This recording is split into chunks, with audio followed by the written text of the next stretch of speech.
I was born into a Muslim family. My parents were leaders in the mosque, and I met these two Christians at my grad school.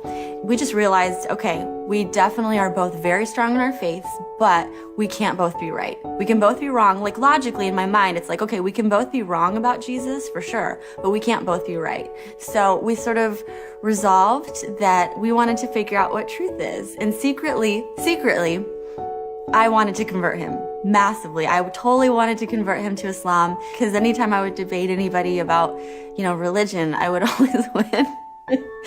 And so he gave me a Bible, I gave him a Quran, and we started to just sort of do our own research. And I would come with my bullet points and he would come with his.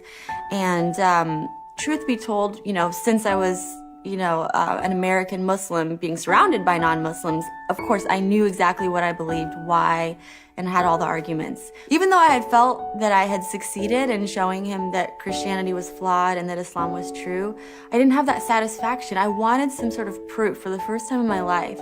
And so I just continued to pray.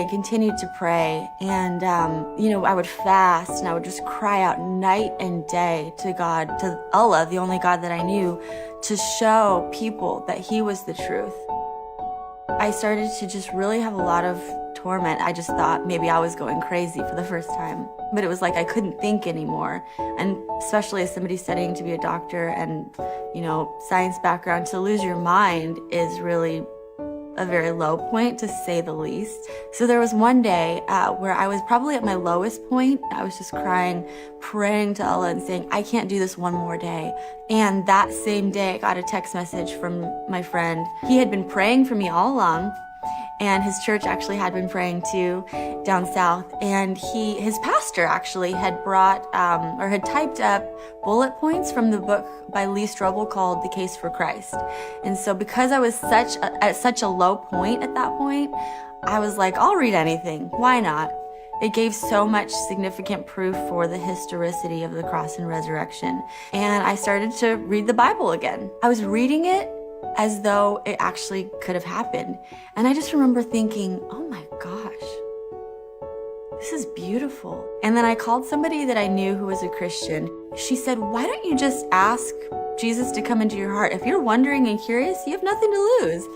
And, little did she know, if a Muslim asks Jesus into their heart, it's hell for eternity.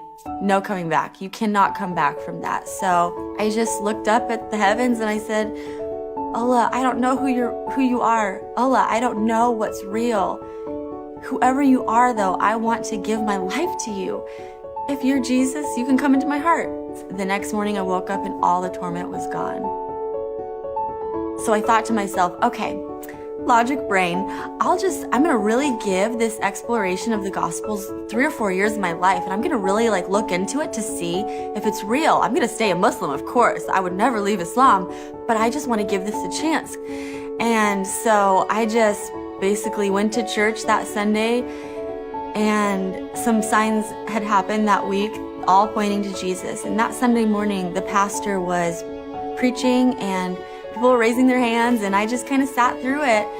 But my heart just wanted to worship. And when the altar call came, we all bowed our heads, and the pastor just said, I feel like there's someone in here that wants to give their life to Jesus, but they don't even know what that means, and they're really scared. And I just said, enough is enough. It's taking me more faith to not believe in Jesus than to believe in him.